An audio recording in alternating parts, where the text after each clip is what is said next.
Oh, hey, what's going on there? Yes, you. That's you listening to us right now. Final Fantasy VI Worlds Collide Warring Triads event. It is time for the rubber match in this best of three between Team Raiden and Team Minerva. We're doing Goddess's Edict flag set. My name is the Schwantz27. I am your host and restreamer for this afternoon or this evening or this morning, depending upon what time zone you are in. This morning, it is for Turdsman, one of the commentators in the booth. How are you doing today, Turdsman? I'm doing great. Thank you for having me in today. And it's this evening for Juicy Loot, a fresh new face here in the booth. How are you doing this evening, Juicy Loot? Perhaps not so fresh, but yeah, super excited to be here. Yeah, so let's talk about this particular matchup. We're going to bring up the bracket here as we already have two teams that will be going into the semifinal round. Team Grand Train and Team Valiant have already cleaned up their best of three matches. Later on today at 8 p.m. Eastern Time, we'll get the rubber match between Team Doomgaze and Team Bahamut all the way over on the right-hand side of the bracket. But this is to face Team Grand Train going on to the next round of the semifinals. So, Turdsman, tell us a little bit about what we're going to be seeing with Goddess's Edict here today. This one is it's based on, in general, based on the way that the fight against the goddess statue works. There is a lot more magic points. You get some more extra lores at start. Multi-summon is on, which is very exciting. Probably the most important bit of it is auto overcast and auto condemned, unlocking at 7 checks. Now what happens there is condemned, y'all probably know how that works. Puts a little timer above everybody's head. When that timer runs out, that character goes down. So utilizing the wait trick, getting into the menu while animations play is going to be very important, because auto overcast makes it so that these characters don't just die, they turn into zombies and then start, swinging their weapons or casting their spells at just whoever they want. So that ends up being very scary. Things. Yeah, looking for brains and such. Yep, you're trying to get into whatever has a brain around, which is sometimes that's other zombies, sometimes that's the enemies, sometimes the enemy is a box with hands coming out of it. Apparently there's a brain in there. I got to imagine that zombies, surely they love. I learned recently, octopi, have most of their neurons. They have like little brains in all their tentacles. So I suppose Ultros better look out. Ooh, yeah. There should be a thing where they target Ultros more often. Smorgasbord. Right. In addition, there is an auto shell and auto haste involved. If you defeat some dragons, 3 dragons for the auto shell, 4 dragons for the auto haste. Those status buffs will be active on your characters, or you can help the injured lad to get those without increasing your check count. And it looks like we are off to the races here. Oh, heavens to Betsy, we're off to the races. So that is Cyan, Go-Go, Setzer, and Locke. Exciting. Oh, hey, everyone's favorite Go-Go. That's not... having a 4-character start makes Go-Go a little bit less painful. You've got a good selection of abilities. I was clicking on the tracker, so I didn't see exactly what everybody had access to. Looks like GigOfRam making a smart play here, going to the World of Ruin Narsh to check out this Genji glove. We'll see what they get out of there. Oh no, that's fine. We're probably going to talk over each other a bit. Good. It's a stone, because GigOfRam did not save before checking this. That's the other bit that is very important for this flag set. Checks increase the power of the enemies you're running into. It'll make their levels higher, gives them more HP and MP, but finding progression is what is going to make the rewards better. So you're not going to be getting extra experience points if you find a dead check. The enemies will just be stronger, unfortunately. Well, it looked like 12 on the curse shield, I think. Lucky number 12. And what's the minimum? That's that's one above the minimum, right? I think in this one, I forget. I know that's there we go. 8 is the nope, that's Lore's. Didn't look like it was on there. But I thought it might have been on the card. I believe it is 7 to 15 by default, so we rolled kind of high with With Poltergeist Fury, it's 11 to 20, as you had mentioned. Okay. There, Yeah. Yeah, because you get access to Y remove, so you can just go and get the curse shield whenever you want, and probably should in most cases. Oh, I remove. So it looks like FieryBlizzard is doing sort of the standard looting start. Took care of Narsh, looked in those shops, go into the returner hideout, probably going to head to... Oh no, GigOfRam. Didn't even look, wow. just heard the and was like, nope, never mind, not even going to bother. Well, okay. That was not ideal. They did save though. That was smart. They saved after coming out of Narsh. Oh, Does it always be saving? Oh, speaking of experience egg. Oh. Alright, so Speaking here's an of interesting spicy. thing. GigOfRam is definitely not going to take on this dragon here in Phoenix Cave because he just No. already up 1-1, right? But is going to be able to get some loot here and a reward as well. So what is a nutkin? Is that one of the mobs, or is that like a real world creature? I think that's what they called the little squirrel guys in Final Fantasy V. Oh, cute. Yeah, if you read the description of the armor, it is called a squirrel costume. So I think they're like, Oh, really? Squirrels get the nuts, so nutkin suit. I didn't. I haven't played 5, so I didn't realize that connection at all. In the I just oh, sorry. Sorry, go ahead. Oh, I was just gonna say recently, or in the past, I've been watching y'all for months now, but I think it was just recently I was watching one of the races, and someone mentioned what a carbuncle is, that it's a real thing. Oh, yeah. So quite unfortunately, I Googled it, and then quite unfortunately for all of my friend, I immediately went about telling people and showing them what a carbuncle is. Yeah, not quite as cute as the little guy that puts reflect on your entire party. Not quite. Yeah, not quite. It sounds like barnacle on the skin. I'm guessing that's what it is. Mm-hmm. Yeah. Oh, a skin barnacle. It's gross. Don't Google it, everybody. Yeah.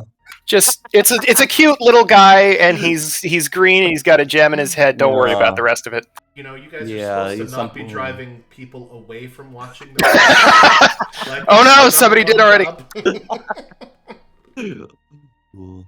Oh, we have a Hawkeye there. You know what? I watched just a real recent race where someone was using a Hawkeye from the get-go to real fantastic results, or at least in the beginning there. It's something, as I understand it, it's something of like a lesser sniper. Yeah, it has the same property where it can proc a much stronger attack. I want to say is it 2 times or is it 3 times? 3 against flying enemies or floating, I believe, enemies also. So it can work in a pinch if you don't have anything better, but it is not ideal. I mean, honestly, a sniper isn't even necessarily super ideal, but. Ooh, Ice Shield and a hero. Well, I know Schwann's love sniper. Yeah, so the Hawkeye has a chance of proccing 1.5 times for normal enemies and then 3 for floating ones. So Locke can naturally equip the Hawkeye. So early on, if you have nothing else, because in Goddess's Edict flag sets, with the fact that you only get armor from the high tier items for rewards, you need to be looking for offense somewhere that isn't magic, and sometimes you got to do what you got to do, and that is another shiny stone at the end of the Phoenix Cave. They are very nice to see. Ragnarok. What is the Ragnarok? Yeah. So if you actually summon Ragnarok, what is it, like 5% that you'll turn something into a thing? It depends on. There's a whole metamorph table. I don't have it memorized because it almost never works. You're better off literally doing anything else with your turn unless you're real desperate.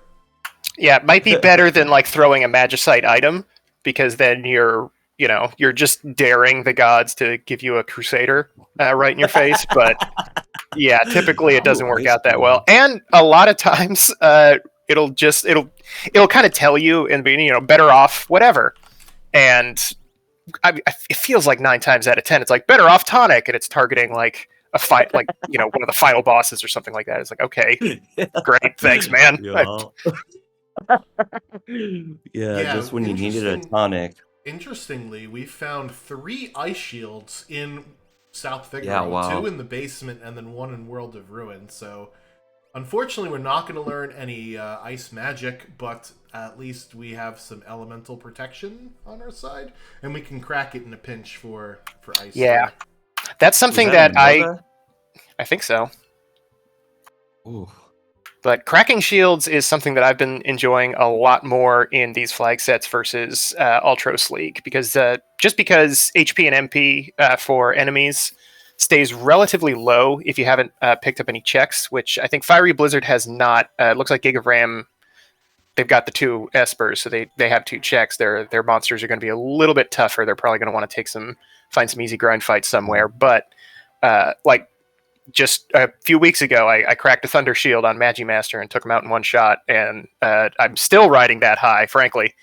But you can get away honestly, with like jumping the curve a little bit if you have some shields to spare. Yeah, honestly, even in the real world, it was just the other day. I think it was an ice shield I cracked on one of my kids, just because when you're 5 years old, you can get a bit wild. And yeah, put him. Oh, there's another one. Put him right in his place. We run a pretty tight ship about cracking ice flame thunder shields on our kids, but sometimes you have to cast North Cross on the class. Just everybody needs to just freeze in place for the next 90 seconds. Just right, yeah. You get it.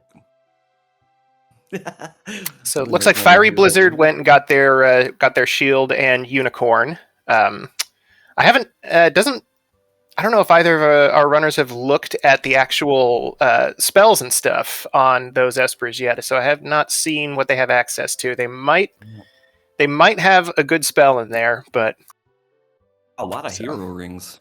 Yeah, GigOfRam. A lot of ice shields. GigOfRam, thankfully, is going through the South Figaro basement, which there is a lot of good stuff down there. However, they probably won't go to the Returner hideout, since that's more of an early game or nothing, unless you really feel like going through Elite River. So that means GigOfRam is going to miss out on that experience egg, unless they decide to go and steal a bunch of stuff from the Returners.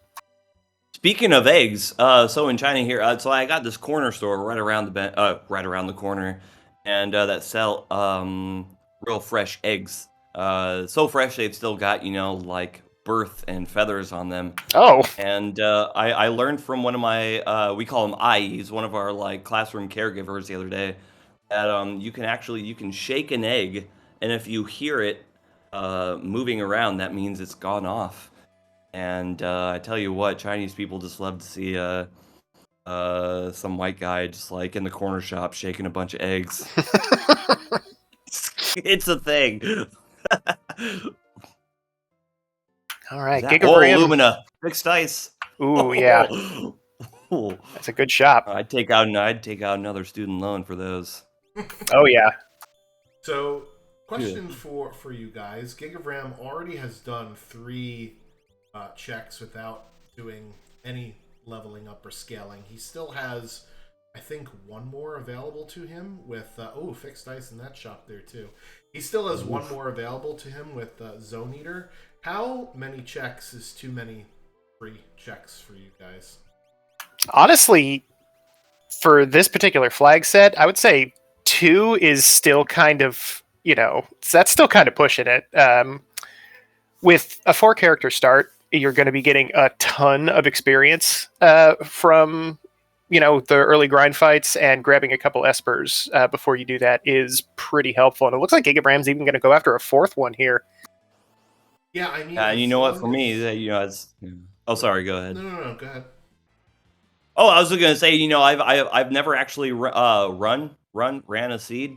I've only been watching y'all every day the past 6 months. So I've never run a seed, so probably too many checks for me is, I don't know, 5, 6, 7, 8, 9, 10. Just go for it. 11, 24 is the highest number, I believe, so maybe 24. Yeah, All the 24 that's a couple too many. Wow. 24 is the highest number. Yeah, for GigOfRam being.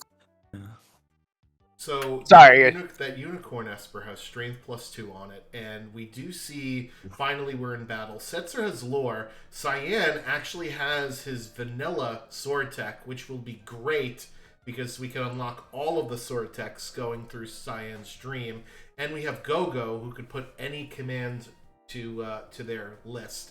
So I think we'll probably see Gogo hanging around because they could use all of the sword tech as well.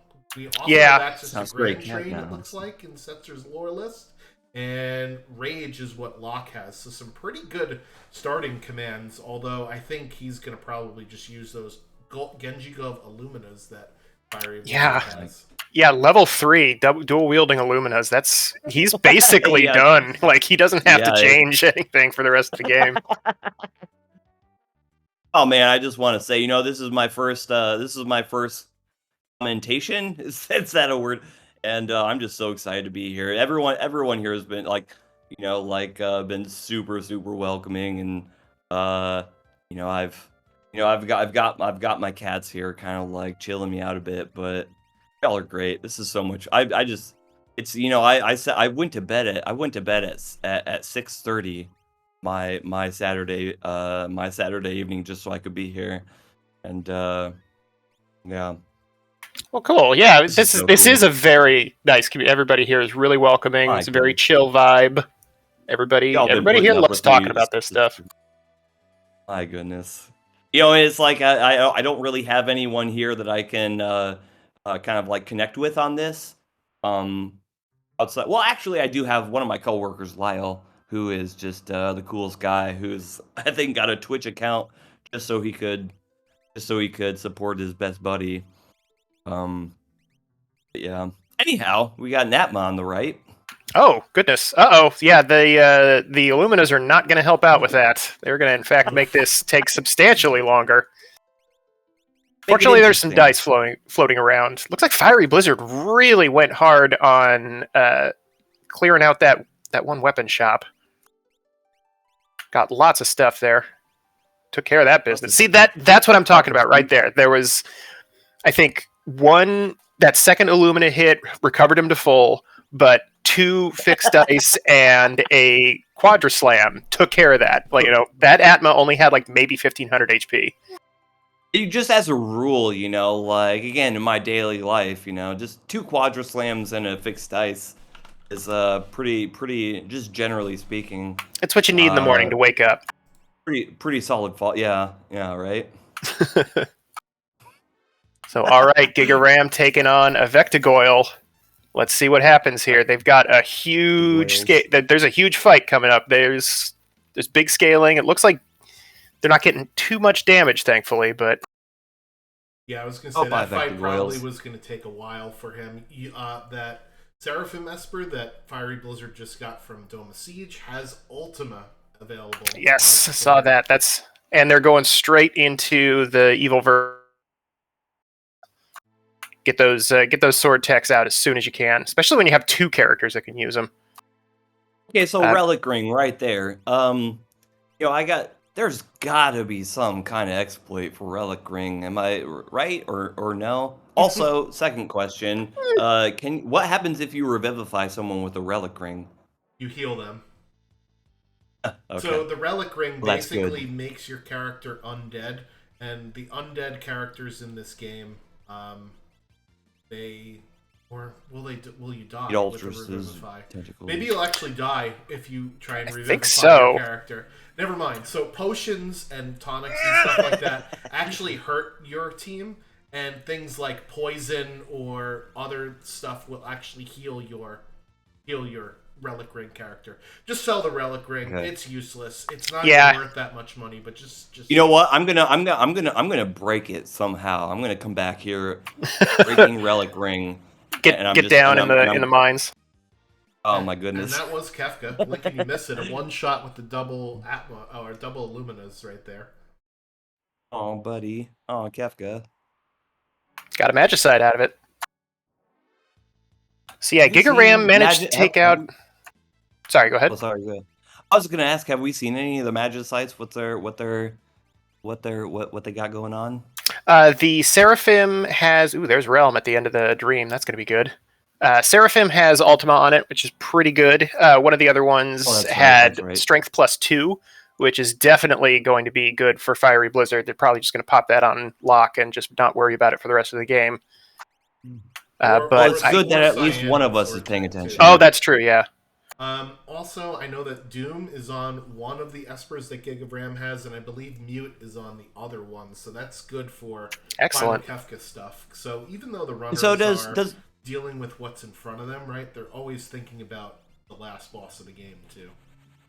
Does Doom have a better, like, I think I've heard it before. Does Doom have like a better chance of hitting than something like Break? Break has the highest accuracy, but obviously you can only use it against stuff that is vulnerable to Petrify. And then Doom has a higher accuracy than X-Zone because it's single target instead of multi-target. And I believe Odin and Raiden are better than either of those. Odin and Raiden. That might be anecdotal evidence. I haven't actually looked up the stuff. Yeah, I'm going to look it up right now to give you an exact answer. So yeah, I guess I had it backwards. I thought Break was like the lesser of the crew, but all right, so here we go. I often think wrong. Cleave is 182 hit rate, so not all the time, but basically all the time. True Edge, which is Raiden, is 140. Exfer, which is the Magitech ability, is 120. Atom Edge, which is for Odin, is 110. Snare and Antillion, which is those dances, are at 100. Doom is at 95. Blaster at 70. And where the heck is X-Zone? It's not even on here. Wow. That's rude. Hold up. Oh, X-Zone, yeah, X-Zone wow. X-Zone's 85, so it's lower than Doom, but higher than Blaster. And Break... Oh, look at that Ultros. Break is 120, but Break is for Petrify and not Instant Death. So it's slightly different.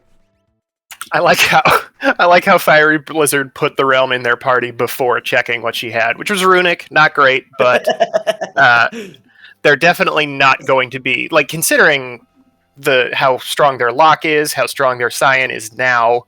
They found Fixed Dice. They don't really need a go-go in that team. Versus GigOfRam, who found Umaro, which, that argument can be made that Umaro might be better, but... Mimaro. Depends. Well, Runic has its places, as I think. And kind of funny... let's go with that. Joker Mage mentioned it in the chat earlier, and I didn't get a chance to talk about it, but Locke's Rage list is stacked. Like, it is incredible the options that he has that probably are never going to come up because he's swinging double Illuminas, so... Well, he's so full of rage, but when you have two Illuminas, that maybe balances you out a little bit.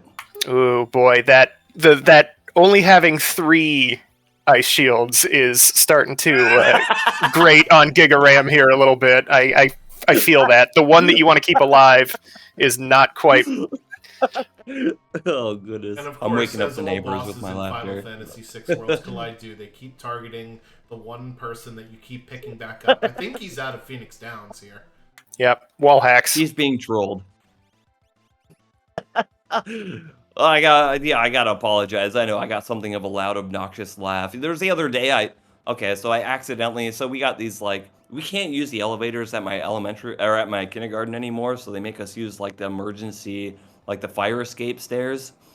And I've gotten into the habit of just, like, of jumping out and scaring my coworkers, which I'm sure love.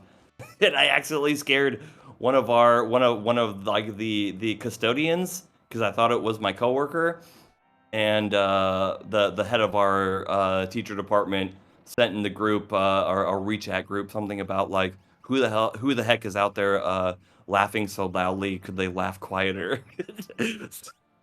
So I gotta. No. So unless GigOfRam walks down to the bucket, I think Locke is going to be dead for this entire loop here, which is really unfortunate.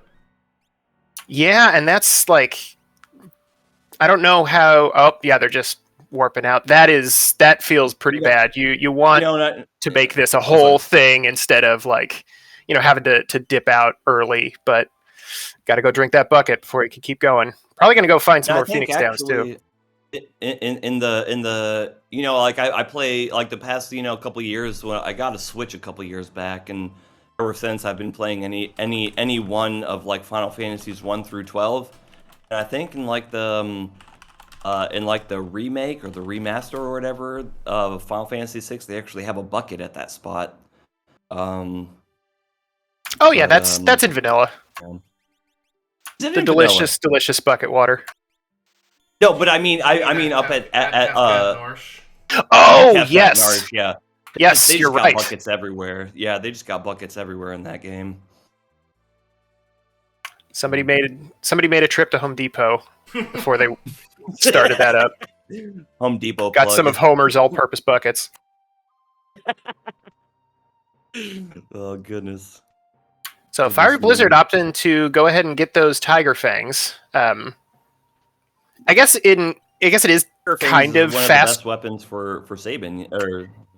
Yeah, it sells really well. It's not it's not the most incredible thing you want. It's got some decent stats on it if you got a weird like rage user or something like that. But in general, it's let's all be honest. If it's an actual like hand strap on with tiger teeth, it's pretty cool though. Oh yeah, no, it looks cool, but honestly, a lot of runners you end up using it for money. And considering how amazing that one weapon shop was, I can definitely see FieryBlizzard wanting to grab those things. Like, hey, you know what's better than 2 Illuminas is 4 Illuminas. It's a decent stat stick if you got nothing else for like a magic user or whatever, or someone that would be using, let's say, sword tech all the time. But other than that, yeah, it's just money that you sell. It's a very good shield. I have a question about the Illumina. So I know if you have like Illumina and you equip an economizer, does that reduce the like MP crit to 1, or is it only for spells you cast? Yeah, the economizer only affects spell casts. It doesn't affect okay. Lores too and summons, but I'd never thought about that. That's a good question, actually. Oh hey, thank you. All right, I have so many. Now we're getting the overcast objectives here. Yep. So yeah, FieryBlizzard, despite not grabbing too many early on, has kind of dipped past GigOfRam here in terms of checks made. But GigOfRam going through their dream now. They're going to be picking up I think it was two Espers and a character. So very nice Cyan's dream here. And it is either a little too early or... Well, yeah. It's either a little too early or a little too late for me to be watching Poison Status. Oh boy. Yep. Big machine in the sky here. This is Inferno. And that's like... So with Inferno, you can... I don't think we have anyone that can steal or capture now, but each Inferno target has an elemental shield, yes? And are they always the same shield? If the steals are not randomized, then yeah. I think the main one is an ice shield and the arms are fire shields, or vice versa. It's ice and fire shields. I don't remember which is which, but you can steal from each of the 3 parts. I know they don't have thunder shields. Oh, okay. Oof. Dead check off of that. Behemoth suit even, not too great. Well, they've got a realm right now. That realm can pop that on. Yeah. Best armor for realm? Sure, why not? It's got to be better than the squirrel suit, right? Yes, it's kind of on the same, like, I don't know, armor track. Like it's almost like robes in the early game move on, and they stop showing up as robes and turn into like outfits. The squirrel suits actually got some pretty decent stats, believe it or not, but the behemoth suit... They do. All the suits do, I think, yeah. And I think the squirrel suit is one of the few things that actually resists poison. I remember that came up in the Discord a little while ago. That is correct. What do you mean by resist? So are you less likely to be poisoned, or you can't be poisoned? You can't be poisoned. Yeah. And poison spells against you are 0 MP. Or 0 HP, rather. So it nullifies it out completely. Okay. Which you don't run into those too much. Bio doesn't really come into play for enemies, but it is kind of nice to, not have. I think Haydn would really be the only one that that would be a problem for. Hiding in his cave. Oh man, this is so much fun. You guys are great. I'm smiling so much right now. Right on. This is great. My cats are just thrilled as well. So FieryBlizzard here, heading into Owzer's Mansion, one of Realm's checks. We did see that he peeked the auction house and there are shiny stones available. So if he's done buying Illuminas, he can spend his money in the auction house. Is there such a thing as done buying Illuminas? I guess 8. You don't need more than 8 necessarily. I mean, he doesn't need any more, actually. I mean, you could flex with 9 though. I mean, it'd be cool if you just bought the 9th one, right? Yeah, honestly, you don't really need... He's got Locke using the Illuminas, so really he doesn't need anyone else using them, because Realm is going to be casting spells, Setsu's going to be fixed dicing, and then Cyan is going to be sword teching, so really he doesn't need to have any more Illuminas, which sounds ridiculous, but... Oh, Palador. Palador in the sky with espers. Shout out to Saberwolf. I know he likes this thing. I mean, yeah, I do. I find it karaoke time in World's Land, right? Always. I missed my shot to make a Tears for Fears reference in Cyan's Dream. Anyone else getting stuttering? Oh, here's another character. Oh, there's Shadow.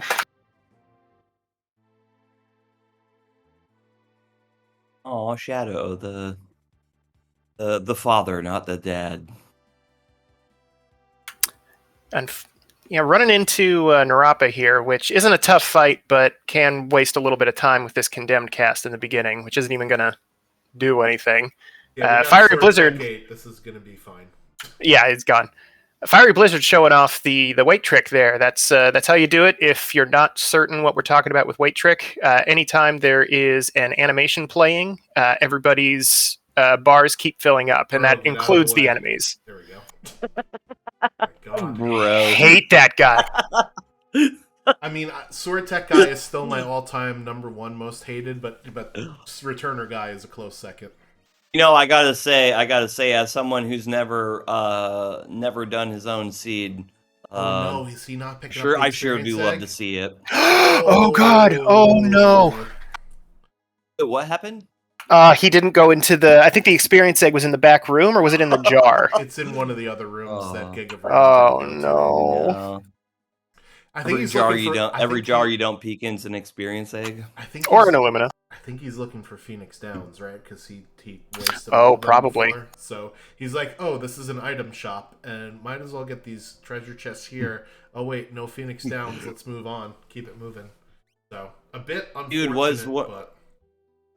what one of those seeds the other day was someone like just was at the Coliseum, and their first Coliseum was they did like they bet something with like a just totally with a question mark, and it ended up being experience eggs.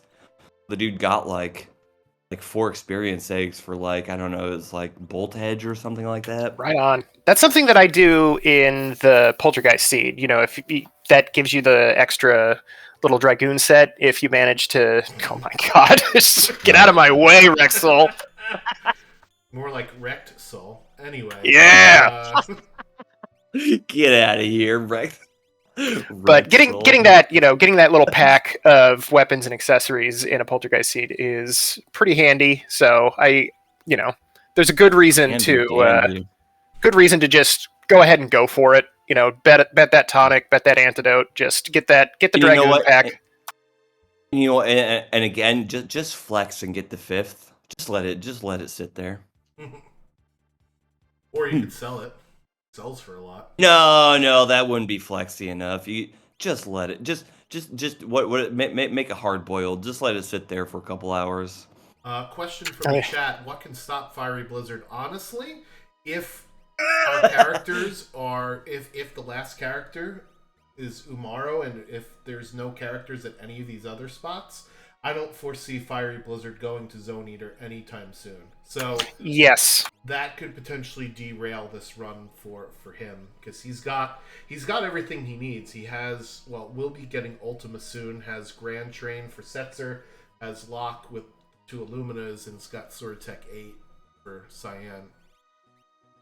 Yep, no character here. We saw that merchant sprite, so this is going to be a dead check or an Esper. Yeah, so at this point, what do we have left? We've seen all of Locke's checks. We've seen both of Realm's checks. We've seen all of Setzer's checks. We have not seen Mount Zozo, and we haven't seen Floating Continent or Velt Cave. Maths.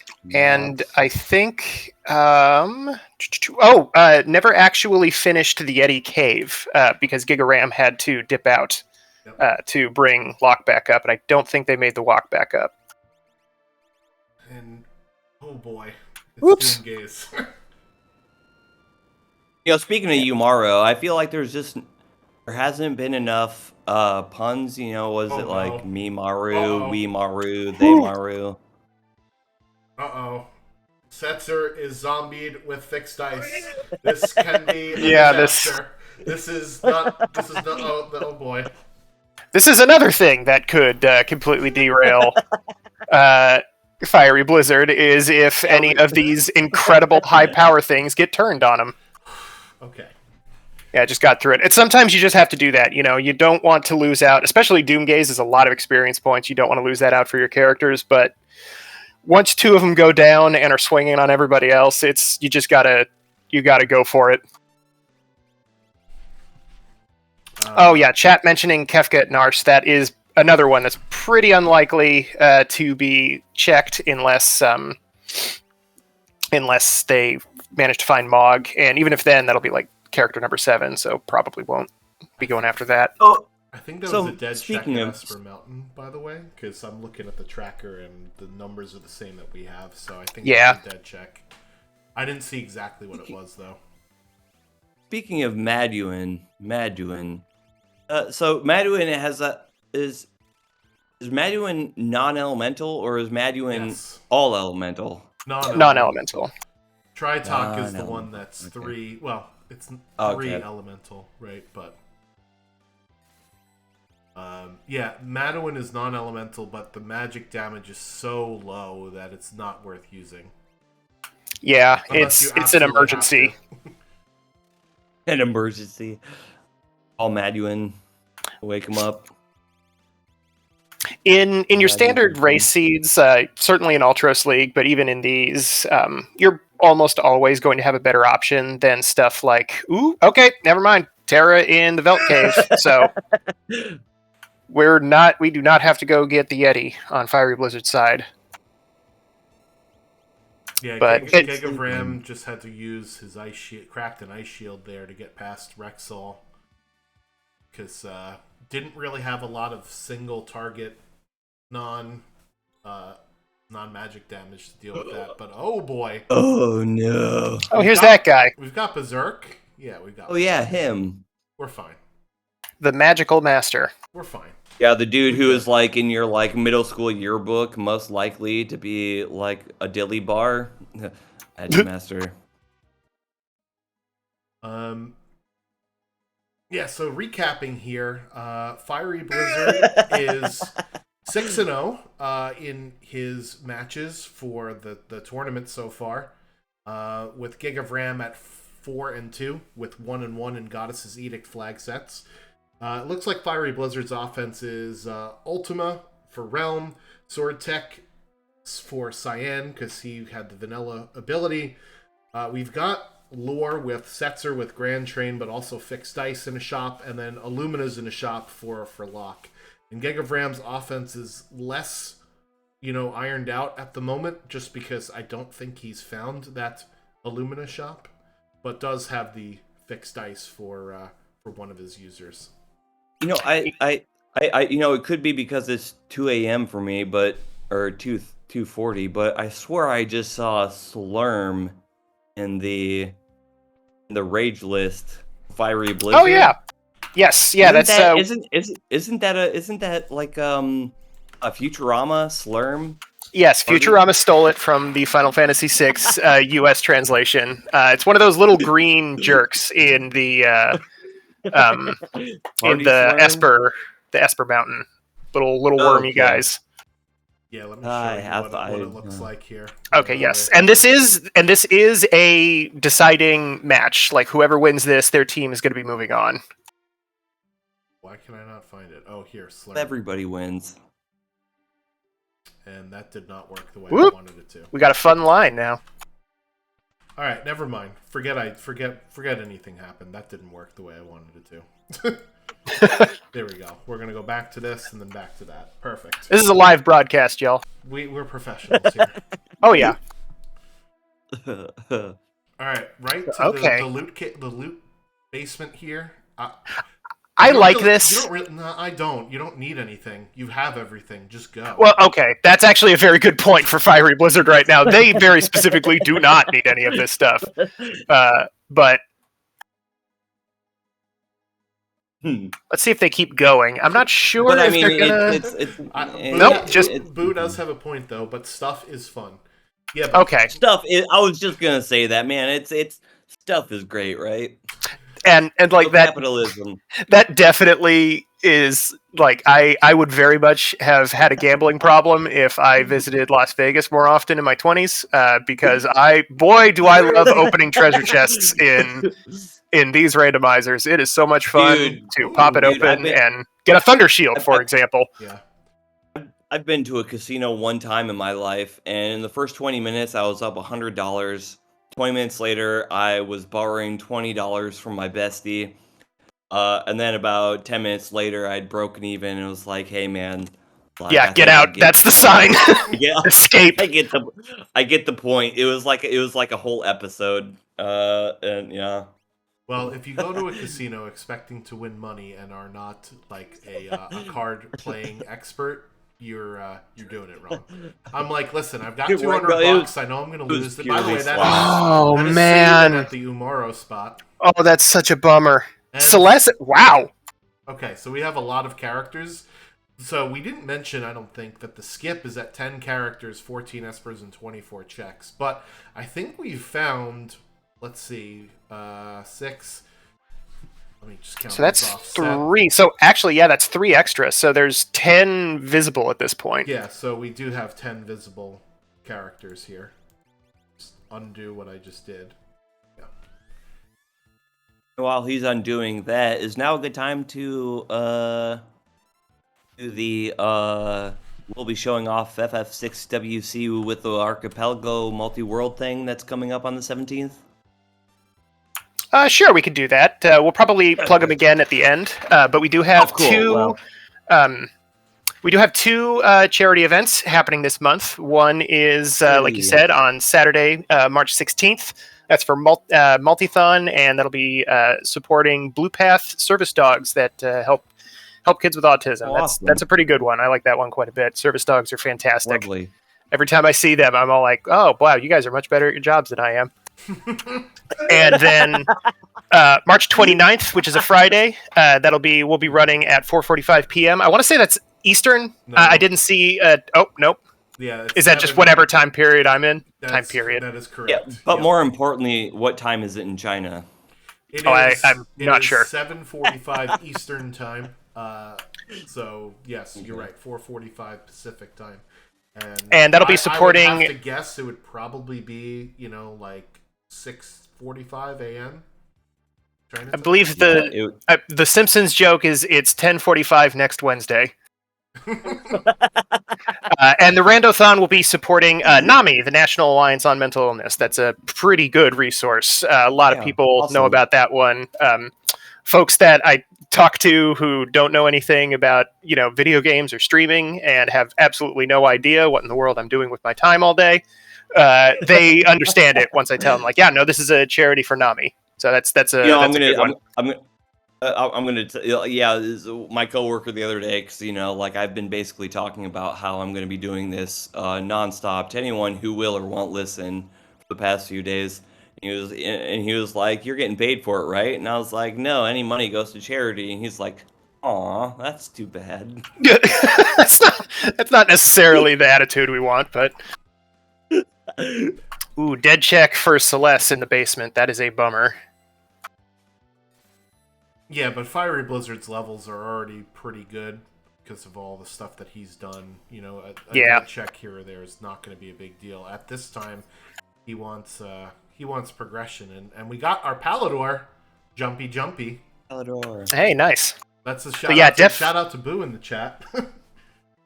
Definitely for FieryBlizzard, what I would be feeling right now is any dead check is just an indicator that the next 5 checks are going to be dead. Like I would want to keep that steamroller running. It's we'll see what happens. They're doing the double vector check.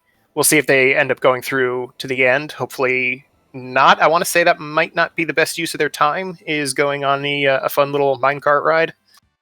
Yeah, it's interesting because it's guaranteed progression, so it's either going to be a character or an Esper.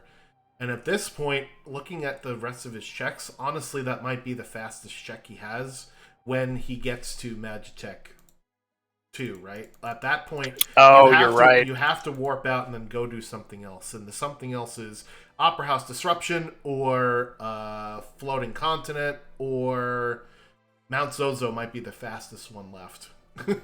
Mount Zozo. It looks like they haven't done Phoenix Zozo, Cave either. Yeah, Phoenix Cave is way longer than Magitech 3 when you're at 2.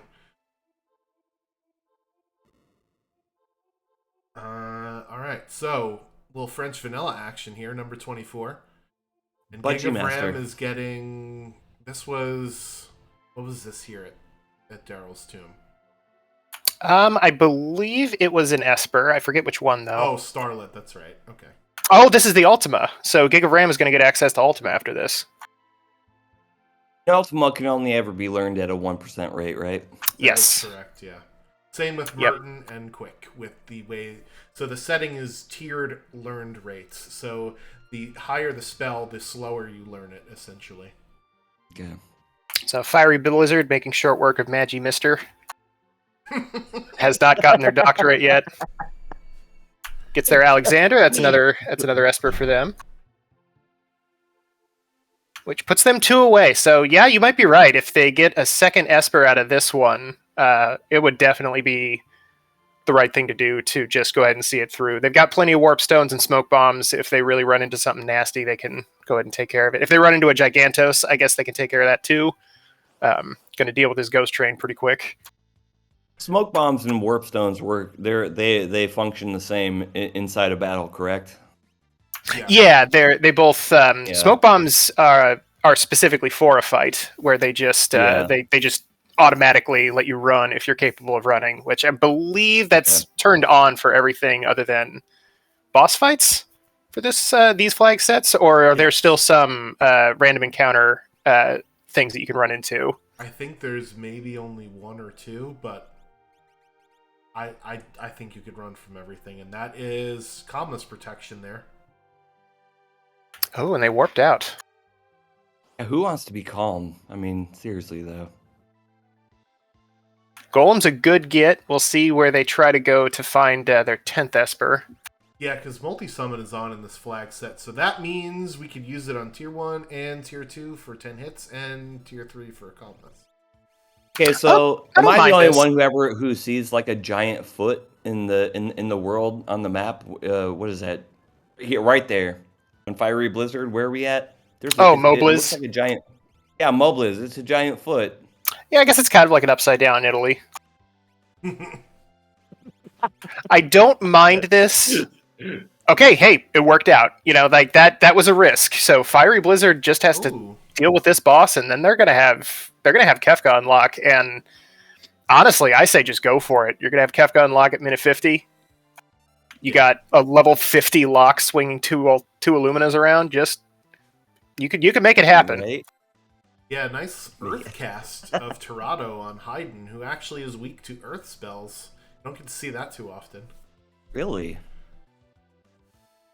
And with Raiden, if you kill all of the little buddies, that's when they can do their their big game, right? Yeah, that's when they start unlocking a lot of their. Usually in the original game, it's Grand Train, but with the way that ability scaling works, it could be anything that is really strong. And Wow.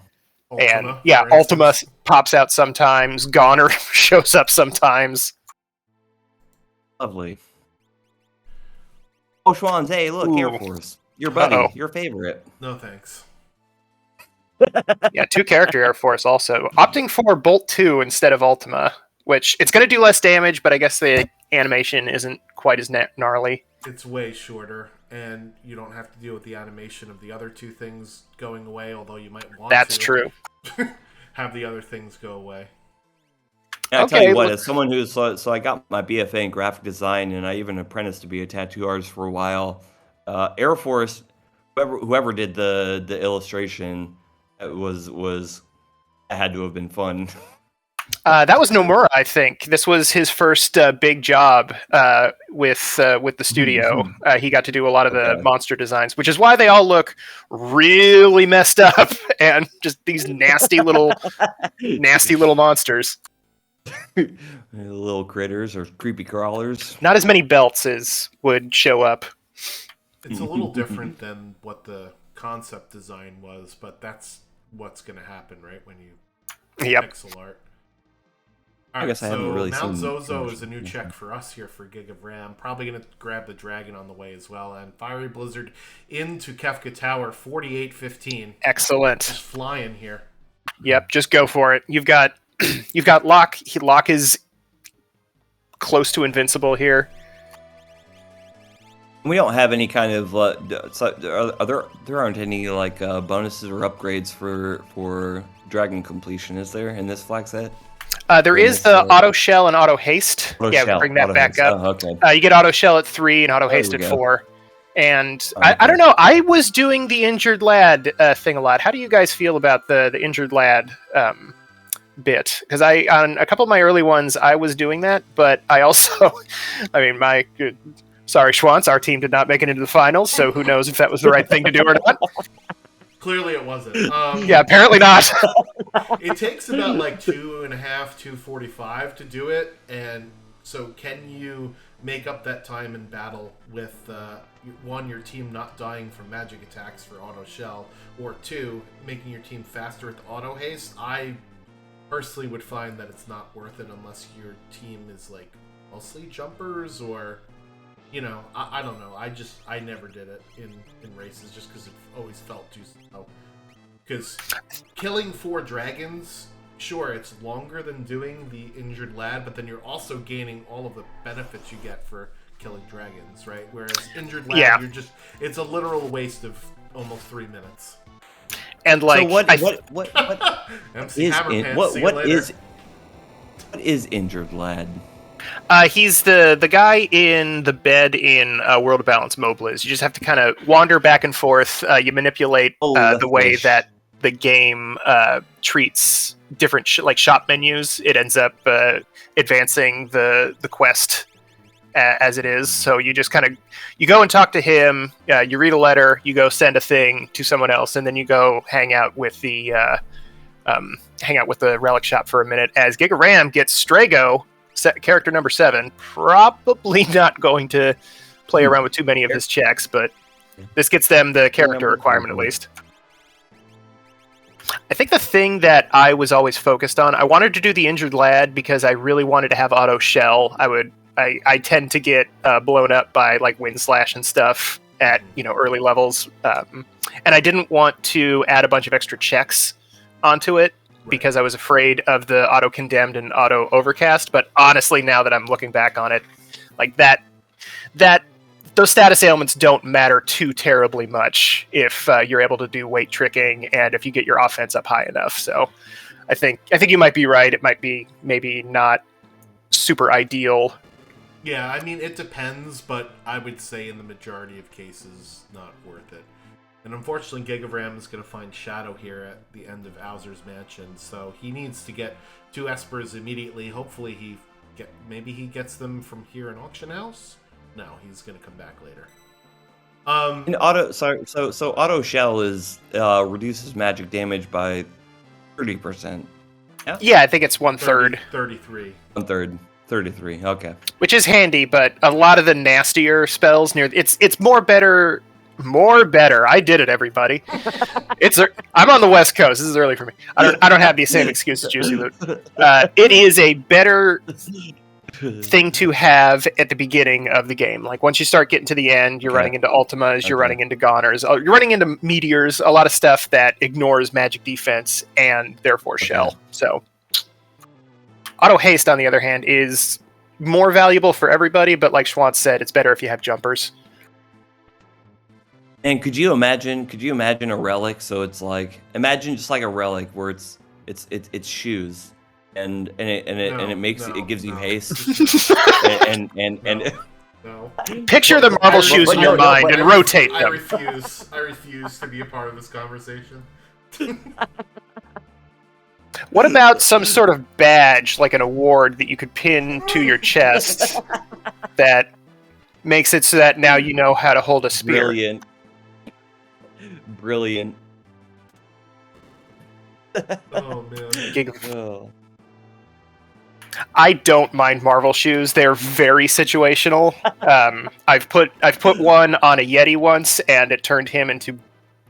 It made him invincible. Like it just. Yeah, I gotta tell you, as like a layman, like Marvel shoes. Wow, they just sound so shiny and so cool. Mm-hmm. You got to get those the limited edition Jordans. Listen, the market for those Jordans is real high. It's a good thing to sell.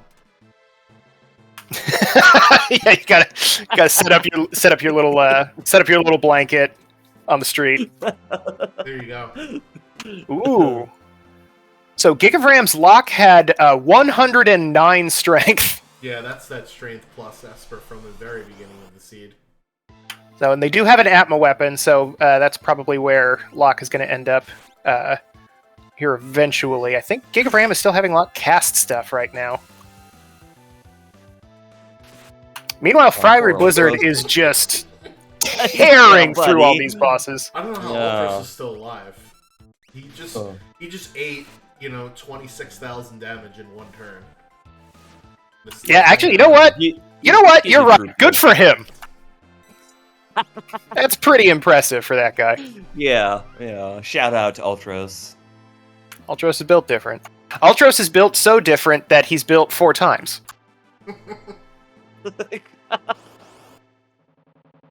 Genji glove in the fair check. This is tough. No, this is the perfect setup for this fight. Illumina's will always you're right. No matter what, and it goes through image. So this is. You're right. I forgot that Ultimas don't care about that stuff. And so Doom is it only in is Doom only in the second half that Doom has the image status? Yeah, I would say 40% is when it starts that up, but didn't even make it there. So forget what we were talking about. The best way to deal with a mechanic is to not have to deal with it at all. Yeah, FieryBlizzard is at, 19 checks, so essentially he's at max scaling here, so his bosses will be level 50, but Locke is just stupidly overpowered for his squad. It'll be interesting to see what happens in the side statues here. And that's interesting, like, Locke is, I don't know if it was a mistake, I'm assuming not, but FieryBlizzard sent Locke up the middle with just by himself, and it's been working out good so far. I don't know what happened there for GigOfRam, but he must have accidentally hit reset. Maybe he sold something in a shop that he didn't want to, but he's got to do this. That was again. That was interesting. We'll have to look at the tapes for that one. Or maybe Minerva is just fun to fight. Yeah, he might have gone into the auction house and saw the imp and just reflexively noped out of it. Oh, bummer. Oh, Celeste had Magitech. Look at that. Yeah, so okay, this is good too. Yeah, you don't get Magitech in Warring Triads flag sets for completing the factory, but we do have Sortech 7, which is really good against Goddess here. So that means that, FieryBlizzard is just getting a bunch of luck here, because that means that their 2-person party is going to have to fight Poltergeist, and that that one, in my experience at least, has a little bit less of a gimmick to it. Like, you just kind of have to slug it out with them, unless you have stop or wall rings or something. Doesn't Poltergeist have like super high defense? Yes, he has auto safe as well. Okay. And safe. So safe is, what is safe exactly? Safe is for physical. It does the same thing as Shell. It's physical defense physical damage is reduced by 33%. Okay. Cool. Man, FieryBlizzard just screaming through this goddess seed. Yeah, chill, FieryBlizzard. Hitting like G-forces at this point. We're gonna have to spend some time after this race relaxing and letting their bones reset. So what is his party on that side? Is it Setzer and Realm? I believe so. Okay, and Go-Go too. Okay. So this is, Mimic Ultima plus Grand Train and/or Fixed Dice. Wow, it looks like Mimic X Ultima, as FieryBlizzard just popped a gem box on Realm there. It's going to be expensive, though. I definitely prefer a gold hairpin or an economizer to a gem box for these sorts of things, but Gem box keeps you from. So if you have an Esper, you can't. So gem box doesn't let you cast an Esper, correct? Correct. Okay. Unless you have if you have the X magic skill, like instead of rage or blitz or whatever, then you get access to both, which is kind of handy. But if you equip the gem box, that does reduce or eliminate your ability to cast that. Oh god. Oh no. Getting the 10k cat hood twice in a row. You hate to see it. Oh buddy. It's a travesty? I think hopefully they. What's interesting is FieryBlizzard using X Magic, even though he doesn't have enough MP for Ultima, but Go-Go doesn't consume MP. So Go-Go will actually cast Ultima twice and Realm doesn't.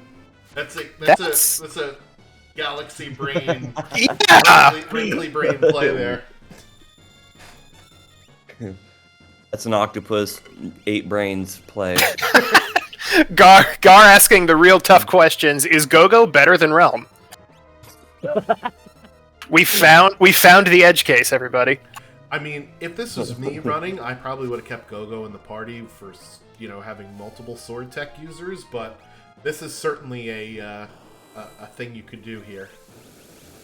Ooh, GigOfRam. So what are the pros and cons? I guess Go-Go gets a lot of love-hate. It's very situational. Okay.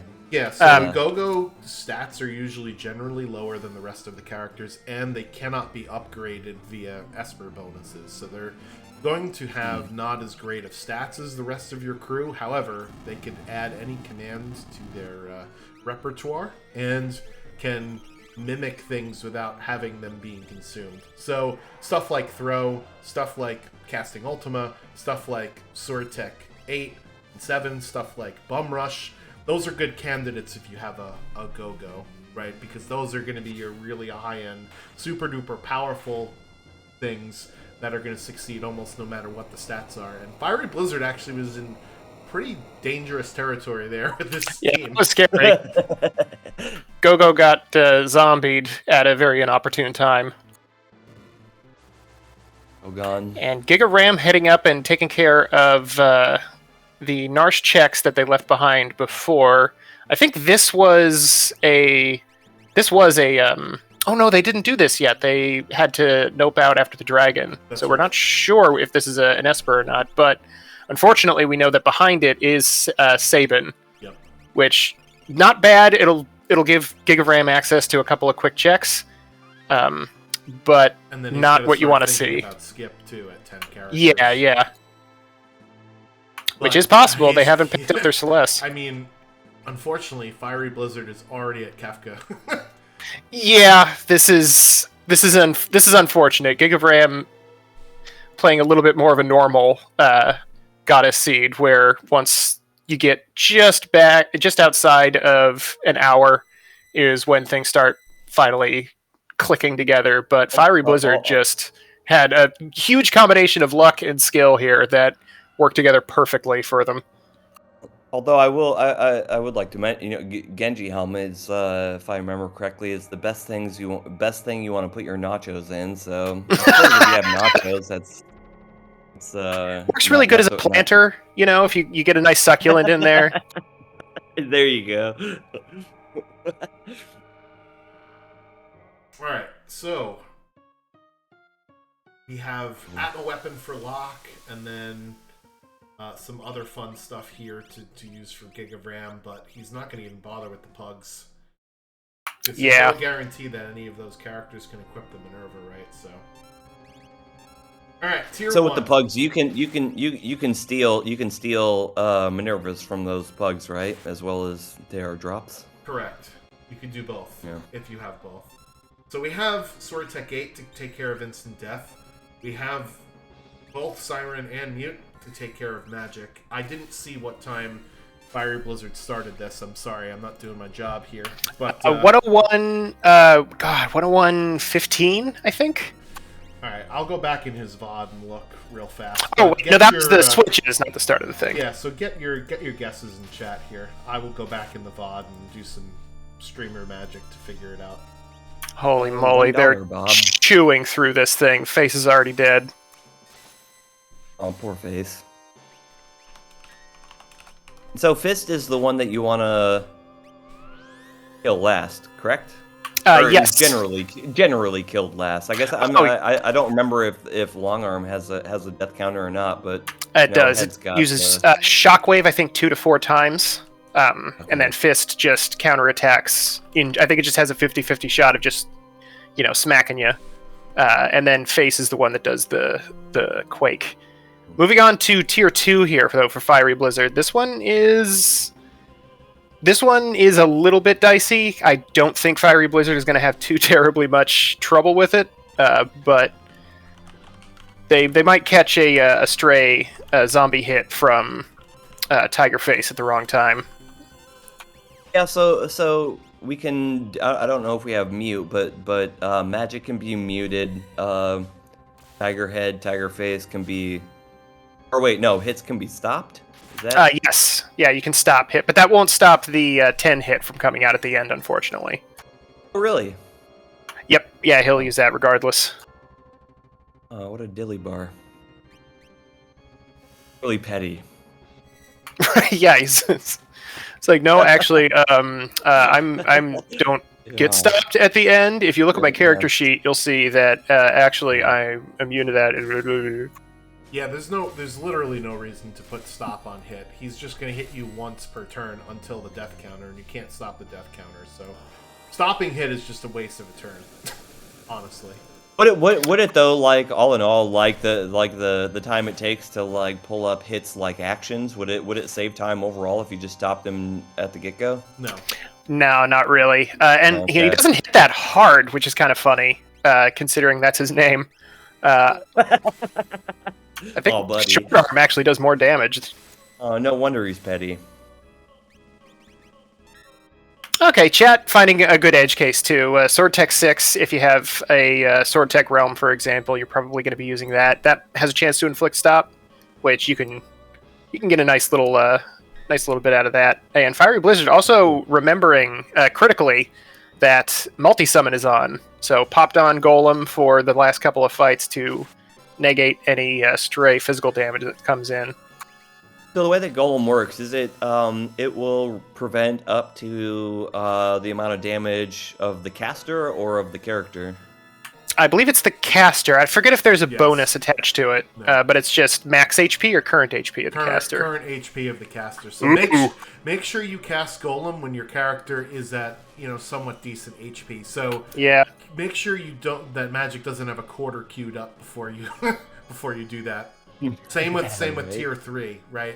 Because if he does W wind on the first turn and then you do Golem, and if he blows past that 300 damage or whatever it is, then you don't have your calmness protection anymore. Oh, poor GigOfRam getting their behemoth suit off of the fight that they noped out of at the beginning. Gonna opt to check a couple of Sabin checks. I like this. Sabin is a little bit more likely to have characters hiding in them than some of the earlier earlier characters that you had found, but GigOfRam is really starting to run out of easy checks here near the end. So just fly through Collapsing House, get whatever you can out of it, call it good. Yeah, and I would like to mention GigOfRam and FieryBlizzard. Man, they're both of them are doing just fantastic. Yeah. This has been a pretty fun. I guess for me, perhaps maybe it's just novel because this is my first commentation.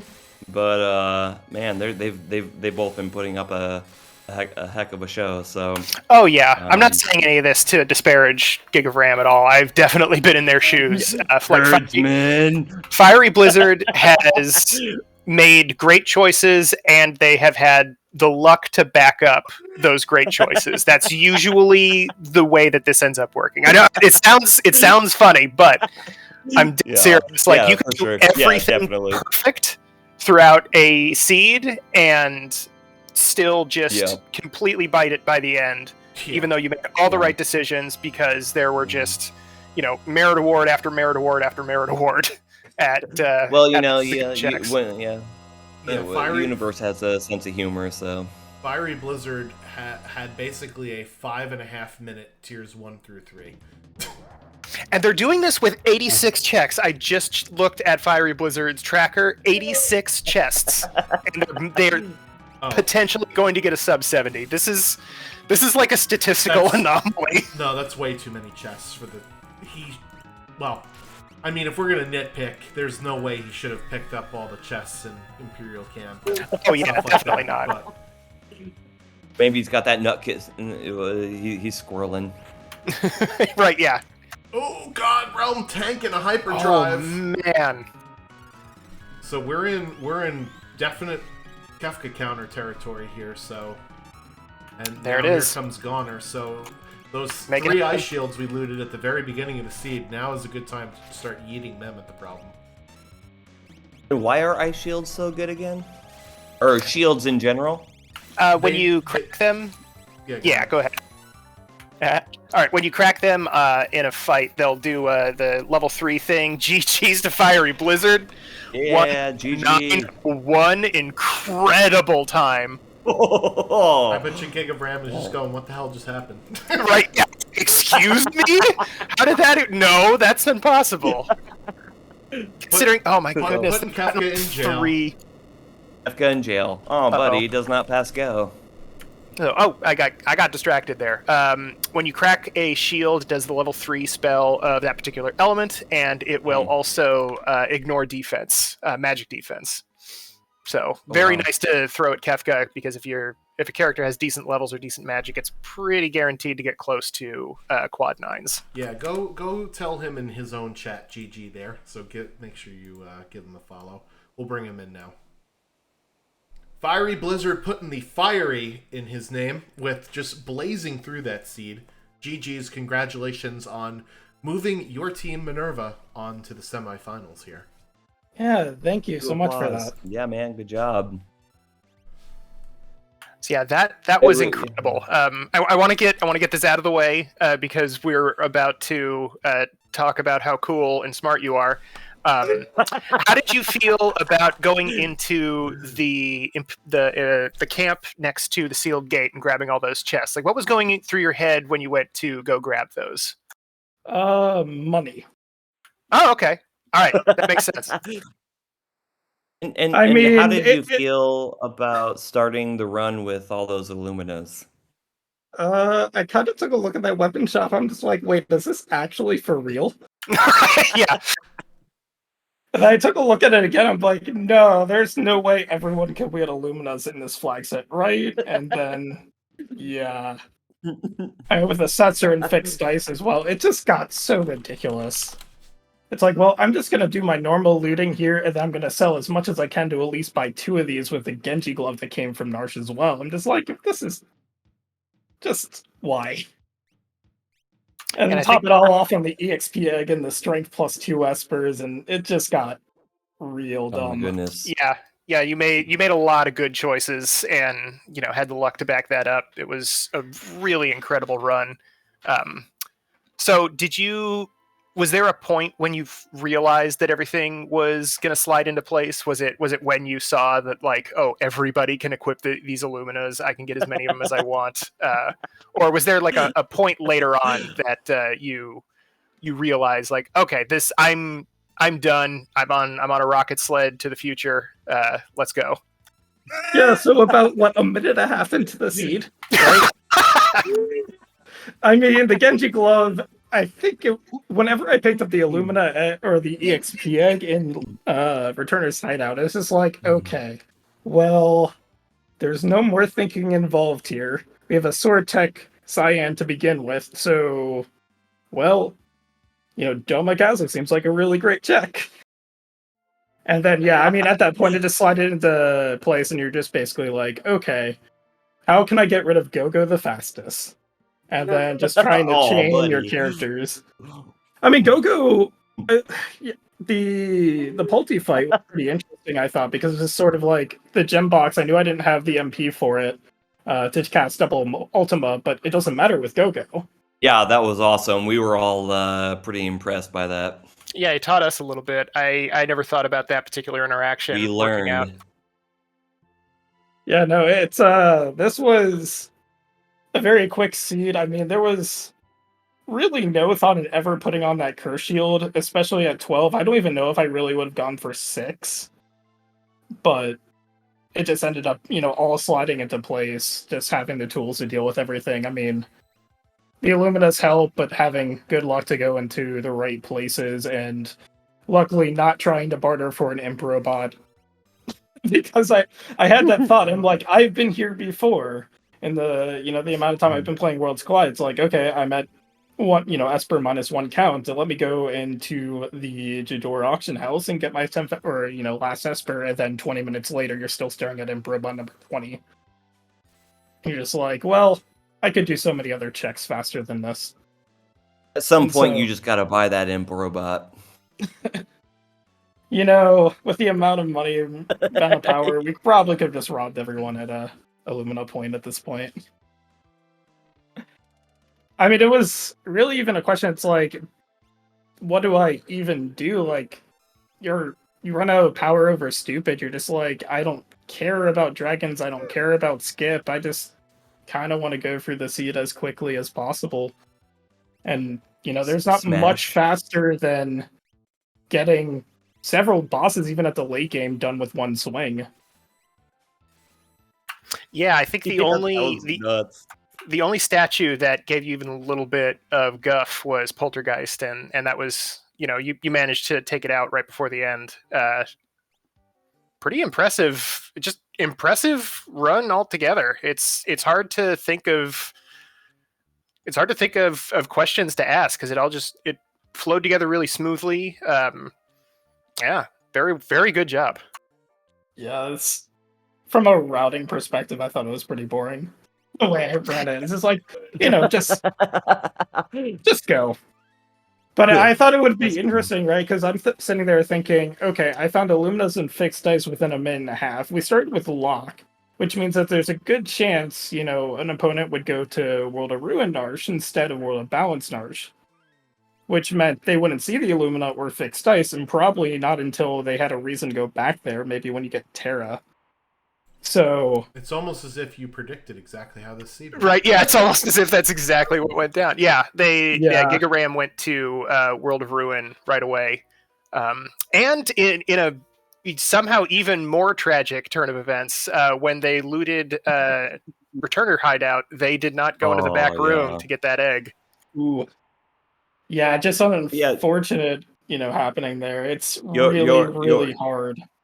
Your run does call to mind, and spoiler alert, if anyone hasn't seen the movie Signs yet, what is it that, swing away. Right, yeah. Just swing away. That is how this one ended up working out, but, and those aren't necessarily guaranteed spots, right? Like, not everybody goes into that back room to get that last chest. It's, it's not a huge time sink, but it's a good 15 seconds or so with the screen transition. So I've definitely seen runners avoid it and just move on with their lives. And Now, I probably won't be doing that for months because the goblins are installed. There is always an egg back there. I mean, it particularly hurts too because, if you went into World of Balance Nourish and saw Luminas, you're looting everything. Yes. Right. I mean, it sort of goes in lockstep. It's like, okay, maybe I wouldn't loot that back room if I didn't realize I need at least 130,000 large right now. So it just all sort of comes together. Unfortunate for Gig, but definitely fortunately for me and my team. Well, and Gig wasn't. And it's not so. And it's not even. Oh, sorry. Go ahead. Oh, I was just going to say, Gig wasn't playing poorly. Like, they were actually playing very aggressively in the not at beginning. all. Got 3 Espers before taking any grind fights, and that tripped them up a little bit, but not that badly. It only made them have to, I think, reset out of a couple of different fights. And then once they did finally get to a fight that they could take care of, they got like 4,000 experience out of it and were, ready to go. So it's like Gig's strategy was sound. It just didn't quite, the luck didn't quite pan out in their favor. Yeah, you know what? That's one of the beautiful things about this this whole setup is that you can do everything right, and just have and still, and it's also wrong. Yeah, for example, right now Gig just got their Kefka unlock, and they already had Skip, so they might even make this just shy of 140, which is not exactly a bad time for these sorts of seeds. No, not at all. I mean, I came in here, and I was basically saying my goal was a sub 130, 125 would be nice. Definitely did not expect a sub 110 at all, especially on these flags. It just sort of seems a little ridiculous to post something like that. So it definitely all came together. Someone must have been thoughts and prayersing you. It worked this time. Yeah.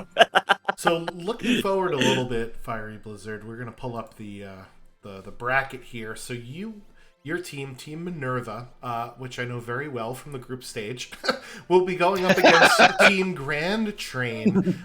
So Team Grand Train was also another one of the first place teams in the group stage. They went 5-1 with an hour and 45-minute margin of victory, locking up their matchup in 2 games here. So looking forward to this matchup. Any thoughts about maybe what flag set you would like to see in your next round, and which flag set would you not like to see yourself play next round?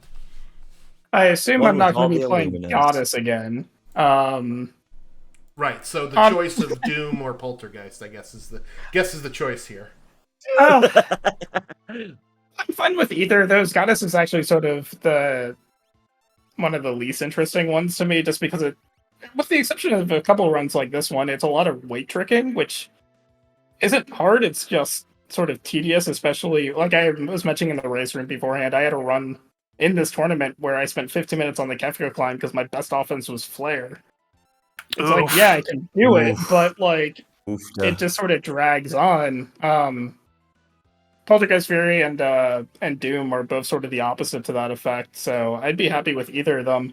I believe Jack's definitely not getting an easy time of it going against Falcon this week, and I believe Gar next week. Best of luck for that gauntlet. But I think I would be facing Scarcerer, who I know very well from a couple other communities, including, Free Enterprise, and so we should be able to put on a pretty good show. So I'm looking forward to it. Yeah, me too. This tournament has been. I like the team aspect of it quite a bit. Yeah, no, it's worked well. I mean, I feel like versus a standard tournament, we've all played a lot more games than we probably would have in a general bracket Z, just the way it works. So, getting able to play more races certainly better for most of us. So it's been an enjoyable time for sure. I'm glad I was able to join. How are we? So yeah, thanks for giving us this great show tonight. Not tonight, this morning, whatever. And I guess, is there anything else you want to say or plug before we maybe let you go? finish off watching GigOfRam? No, I mean, I do want to thank, Swans for picking up the restream. I was pretty sure last minute, so thank you very much for showcasing this. Always great to be restreamed, and of course, you two for doing comms, because we can't really have a restream without all of this. So I've been on the other side as well. So I appreciate all the work you're doing. I appreciate all the admin's work for putting on this tournament as well. I look forward to playing another week of this. And obviously, GG's the gig. I would just like to say, this again. This is my very first. This is my very first time up at bat, and this has just been absolutely a blast. Both of you have really made this a great experience for myself as so thanks, man. This was so much fun. So thank you. Oh, you guys are so great. You're so welcoming. All right, I'm going to head off. Thank you all again, and, well, we'll do it again next week. Absolutely. GG's. See you later, duder. See you next week. So, all right, that was FieryBlizzard, your winner for tonight with a 109.02. Oh, man. God, that time. Yeah. I'm jealous Not somehow. Cool, dude. Yeah, for real. Now that he's gone, we can talk the real crap. Yeah, not cool, guy. Yeah, we're actually mad at you. I gotta be waking up my neighbors.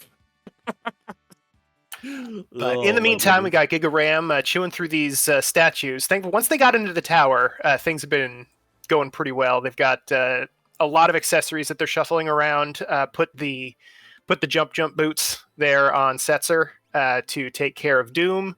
I think they still have the other two statue fights. What is their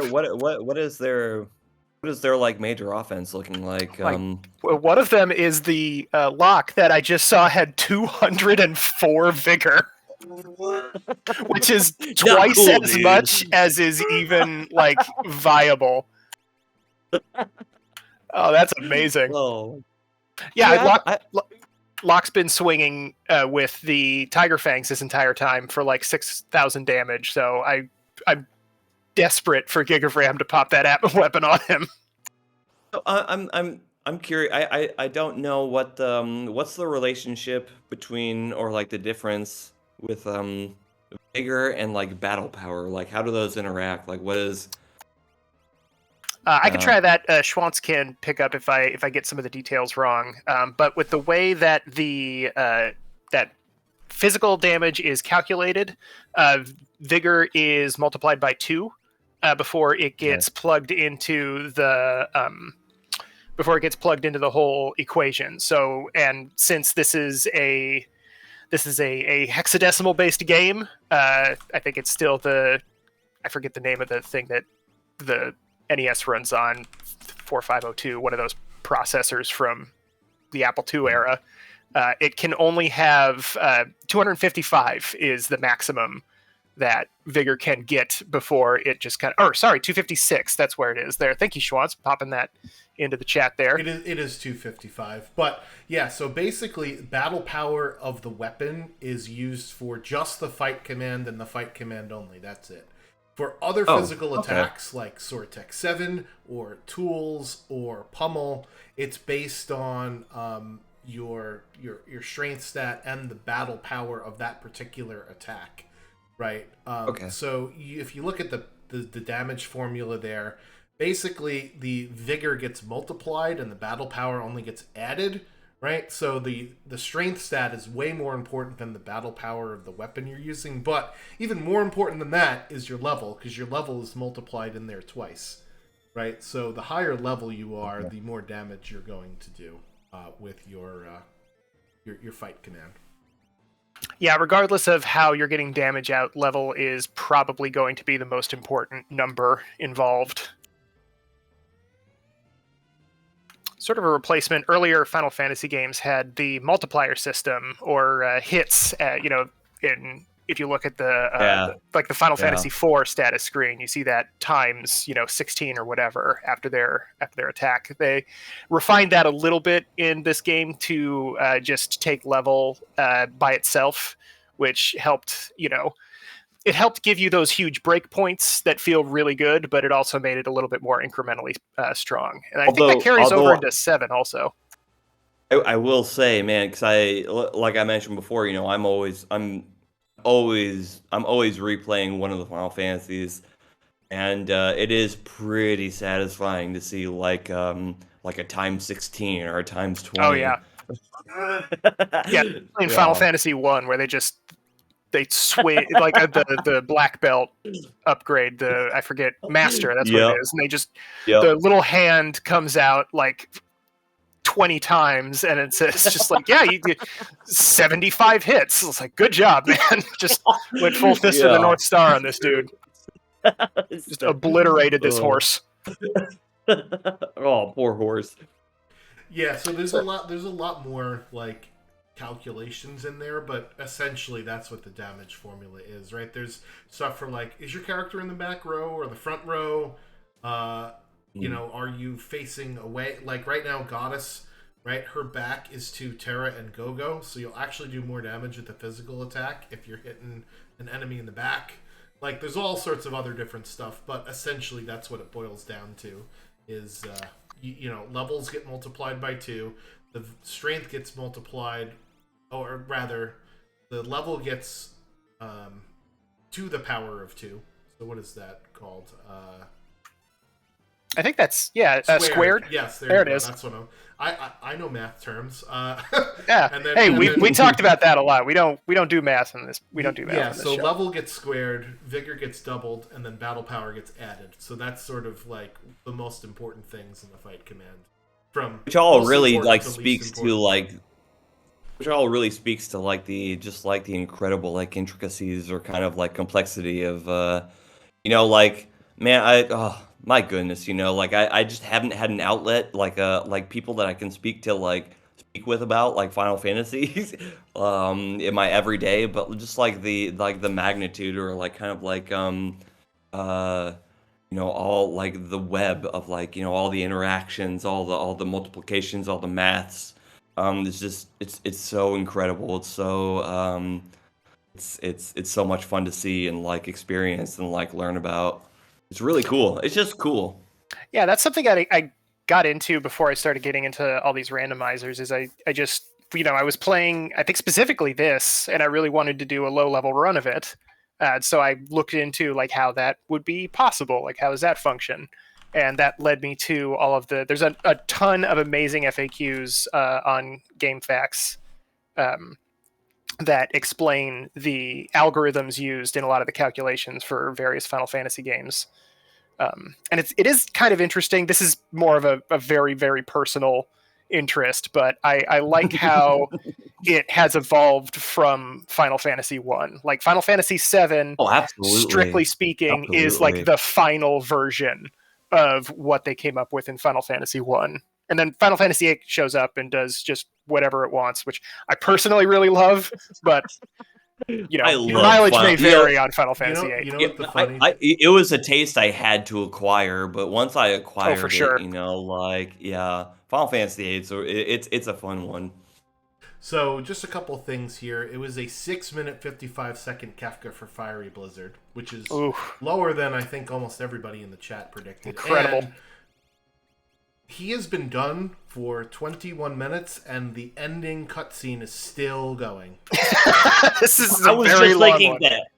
I was just thinking. I don't think I've ever dived so deep into the ending of Final Fantasy VI.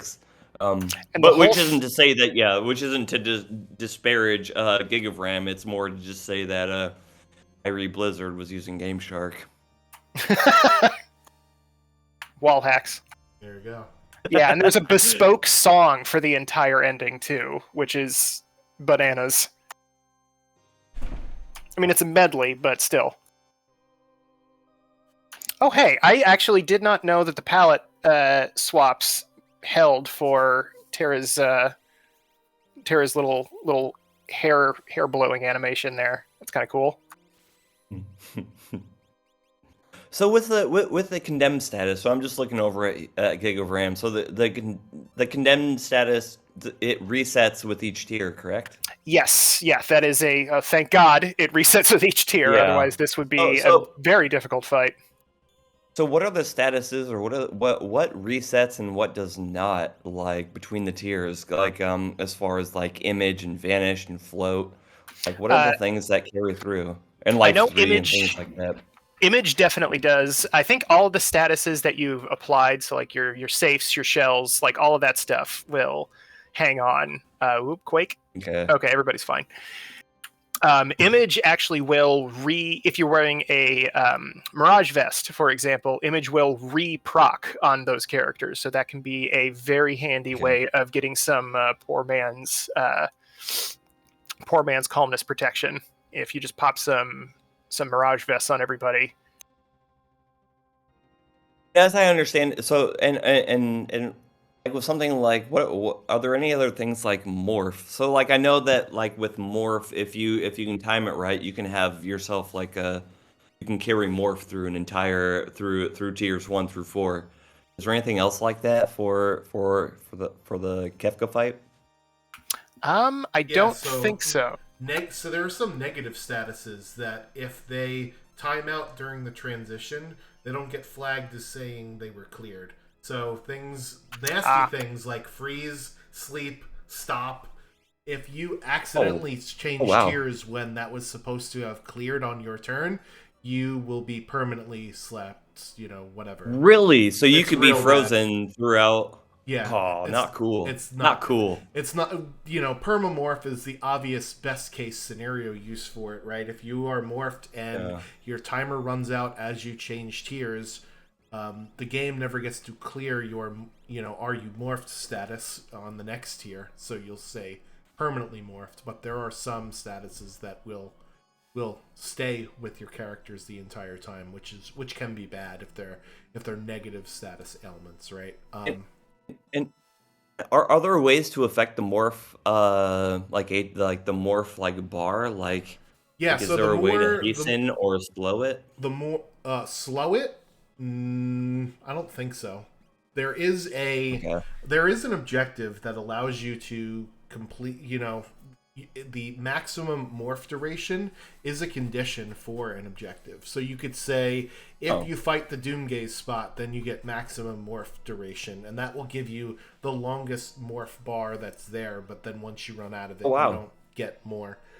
You build up the morph bar over time by taking fights and by defeating bosses and gaining levels. So by the time you're at Final Kefka, if you haven't used the morph bar, you'll probably get at least 2 tiers out of it, maybe more if you're really good at weight tricking.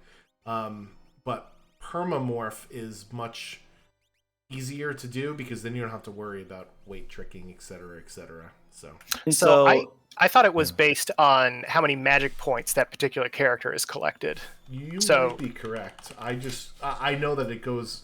The thing is, I mean, it works out the way that you're describing it too. So yeah, it also reset it because if you do morph right in a fight, you're gonna get less morph the next time around. Yeah, it's like it's a pool that you draw from, but I don't recall how you actually replenish it. All right, so here we go. Let's do some light reading. Terra has to build up morph time by earning magic points after battle. You'll need at least 16 magic points to morph, and you won't gain any further benefit for more than 255 magic points. There's that number again. So if you get to 255 magic points to your question, Juicy Loot, that is the maximum morph duration that you'll. Okay, and the morph status. And then you could. I'm sorry to interrupt you. So if you... go ahead. If you say gain 16 battle points to morph and then use it, you'll then need to gain another 16, and that's how you start filling the bar back up again. Right? So if you use it on your third fight, you'll need to fight, however many more fights to give you magic points to get it back. So... Okay. And in the morph state, all of your damage output is doubled. Is any of your damage input affected? Yeah, so it's double damage for your attacks, and then for magic attacks, they're halved against your character. Oh, really? Oh, I didn't know that. Yeah, so morph causes the character, blah blah blah, yada yada yada. While morph, the character deals double normal damage and receives half normal damage from magic attacks. The length of time so it is doesn't... based on the number of magic points you've gained, and the game keeps an invisible morph counter to determine how long morph will last. At the beginning, it's 0. Every time you win a battle, it's increased by twice the amount of MP you earned. If the counter is less than 16, you can't morph, and it tops out at 255. 255. You know, there's like that movie with like starring Jim Carrey called, I think, 3 or 23 or something like that. We're kind of getting to the point where we need to make a movie called 255. It is one of my favorite numbers to... Oh no. Oh, that sucks. Oh no. The windy wind hitting all the characters, cool. And more importantly for GigOfRam, it's eliminating that phantom status. So this is gonna be real bad here. So Setzer got out. As someone who's never run a seed, if you are GigOfRam right now, how do you feel? Do you feel like you are on par? Are you feeling behind? I mean, you know that you lost already, so. Oh, you do. And strictly speaking, GigOfRam is only just slightly over par for these type of seeds. Like that's sort of what we were talking with FieryBlizzard earlier about is like GigOfRam is going to be coming in. It looks like probably around 140, maybe to 142, that's like getting a bogey, for example. But it feels a lot worse that you've gotten a bogey against your opponent who just cracked it like Happy Gilmore and got a hole in one somehow. Oh, a Happy Gilmore reference. Oh, I love it. Kurtzman, you're my favorite. Oh. And on that note, didn't the guy who played who was Happy Gilmore's coach in that movie, didn't he die recently? Yeah, that was oh shoot. What's his name? He's in a bunch of cool stuff. Yes. GG's to him. Yeah, he's in Rocky, isn't he? Like, he's from Rocky. Yes, yeah, he was... Carl Edwards. Yeah. Carl Weathers. Or Carl Weathers, I'm sorry, yes. Carl Weathers, yeah. GG's to Carl Weathers. Also, I think I believe he was the other big armed man in the Arnold Schwarzenegger Big Armed Man movie. Predator. Also known as Predator. So GigOfRam at Final Kefka lost their lock, which wasn't quite as integral to their game plan as lock was for FieryBlizzard, but still has Realm throwing out Ultimas with Quick, still has Cyan doing Sword Tech 7. So this shouldn't be a wipe at this point, I don't believe. So for the final tier, how do you avoid? So there's a way to kind of like outdamage Fallen One, right? Yeah, I want to say is it 35,000 damage? Gets you past the Fallen One phase. It's like 30-ish. Okay, but it's tough to do, obviously. Is that about half of the total hit points of? Yeah, just a little bit over half, I think. Okay. Like Kefka, this particular boss just has a regular health pool. It doesn't do the little sneaky heal that Zeromus does, for example, in Final Fantasy IV. So it was just an HP pool, but they change that. They make it a little bit tougher by giving him all sorts of real nasty counterattacks, which we are seeing. Ooh, Zombie Cyan and Zombie Realm, not great. Speaking of counterattacks, because you just mentioned Quick, so if you cast Quick, let's say you cast Quick and cast a couple spells or do whatever, the first one cannot be countered, correct? I think so. Yes, that's correct. But that doesn't apply to X Magic. How does that? Is that the same? Is that the same for X Magic? No, X Magic. No. X Magic. You can get countered in between both spells. With Quick, you can't. Okay. And that is 141.11 as the final time for GigOfRam. So get your GGs. Hey, GG's GigOfRam. Yeah, dude. finishing off that Put him in seed. jail. So yeah, if you take off a little bit less than 30,000 HP, that's when you get to phase 2 of Kefka, which is after the Fallen One phase. Okay. I'll see you later, Kefka. Again. This seems to happen in Goddess seeds most of the time. This weird little bar effect. Yeah, is that? so it's with the condemned status, right? Right. It's because auto condemned overloads the VRAM of the okay. of the game, and you get weird lines. Cheeky condemned status.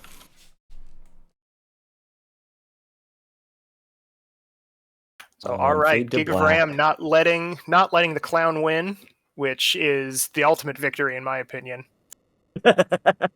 Right? He still saved the world. It's like let's not undercut it. Like he still saves the world, right? Exactly. I'm always in favor of that.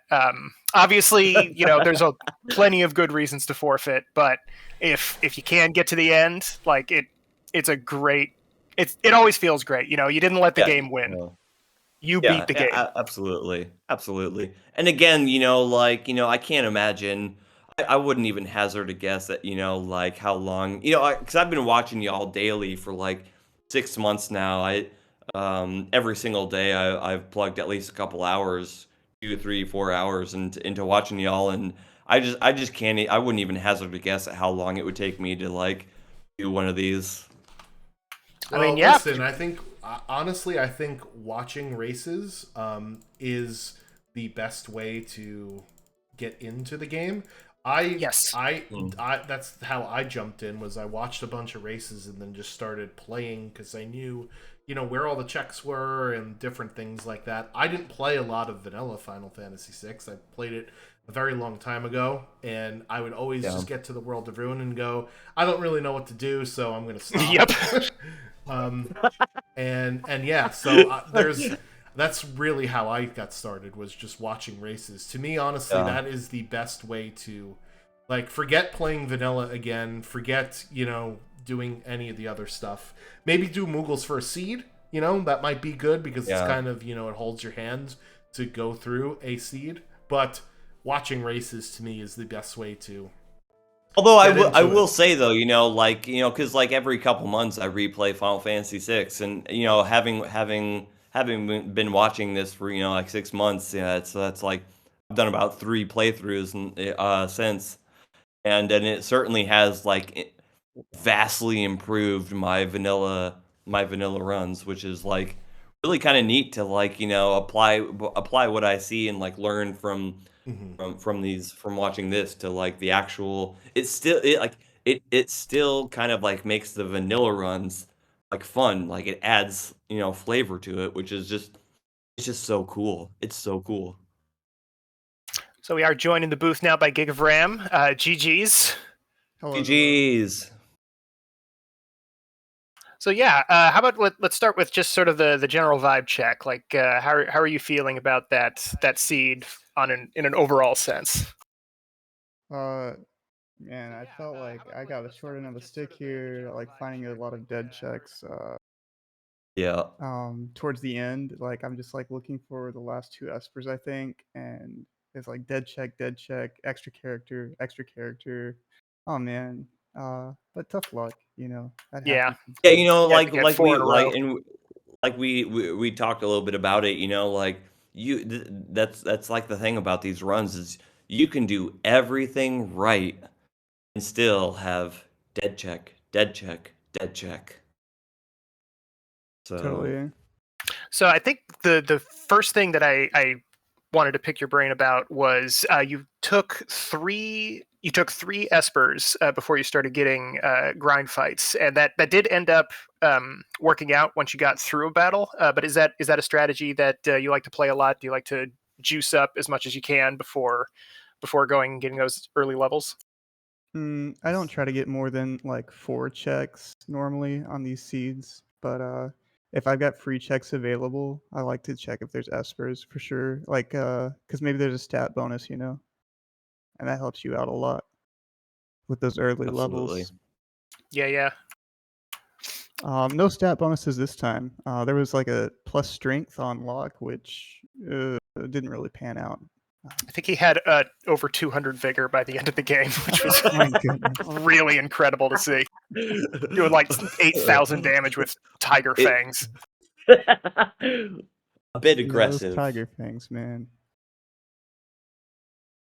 So I guess the other big question would be your heuristic for looting. There was Oh my a lot God. of good stuff out there. How do you typically approach looting in the early game? Early game, it was so with lock start, I'm like, I want to check out World of Ruin weapon shop, and then I go straight to Phoenix Cave, and grab a loot in there. And you know what we're looking for all the time is like something to get started with. Uh, and once I found the Atma weapon, I was like, oh, maybe I want to find offering. So that's why I kept on looting, but really, it's probably unnecessary. I'm not sure how much, time and those extra chests add. Probably a not insignificant amount. But yeah, sometimes I just get a little OCD about trying to find like the one or two key items. I mean, to be fair though, like opening treasure is kind of like, just in my day to day. Like I still, like I'm 38 years old and I can't walk by an unopened chest, Yeah, without Yeah, popping exactly. even it just out in the open. world, like if I see somebody's got a Yeah. recycling bin out there, I got to peek open, see if maybe there's a tonic in there. Never know. Right? You were also you were the runner that took. You ended up taking a couple dragons near the end. Were you thinking about getting a third or a fourth one to get those buffs, or did you just hit that for just a little bit of extra fuel before you went into Kefka's tower? Oh yeah, so I got them like I got the first dragon, ice dragon. Uh, well, whatever was at that spot. I think it was the fire dragon at the ice dragon spot. I think so. Yeah. And I'm like, well, I got two guys that can use 10,000 needles, blowfish, whatever you want to call it, man. But I'm like, this dragon should go down like no problem, and it did. Unfortunately, Locke was not alive for the experience, which sad day. But what can you do? And then the second one, yeah, I mean, especially earlier, like before I'm as soon as I can, really, I want to try to get dragons, but then after those two, I didn't really find a spot where it was appropriate in my thinking. Especially with goddess flags, you get you get some defensive gear, which is okay, but not the best.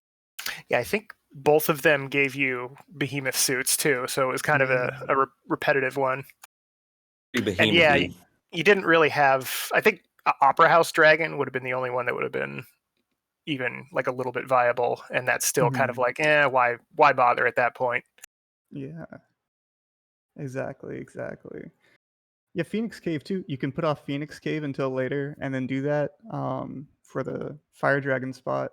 But I like to get Phoenix Cave early, nice and early, because I don't want to go back there later in the game. Is not very fun.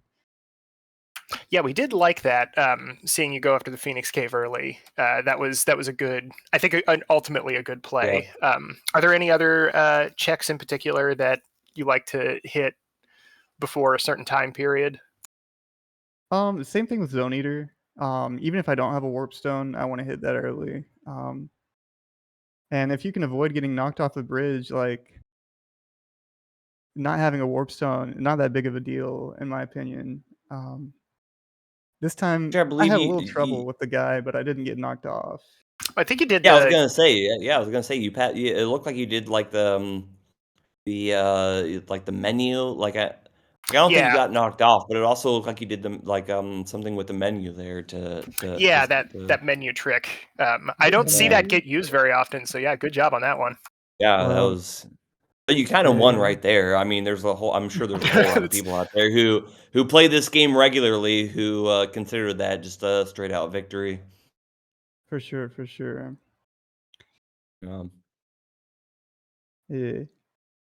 I do feel like I don't know, maybe I let my team down a little bit, but seeing the other players' time, Well, my PB in any seed is something like 117. So I don't know if 109 exists in the same universe that I exist in. I got lucky enough to like smell someone else's 109 this time, which is amazing. Well, I'll tell you, So dude. well Like, played. like I've already said a couple times, like you surely didn't let me down. Like this has been a super fun race to be a part of. So, um, honestly, like y'all got me up. It's it's 4 a.m. for me, so y'all got me up at 4 a.m. feeling like I've spent my time very well spent. So.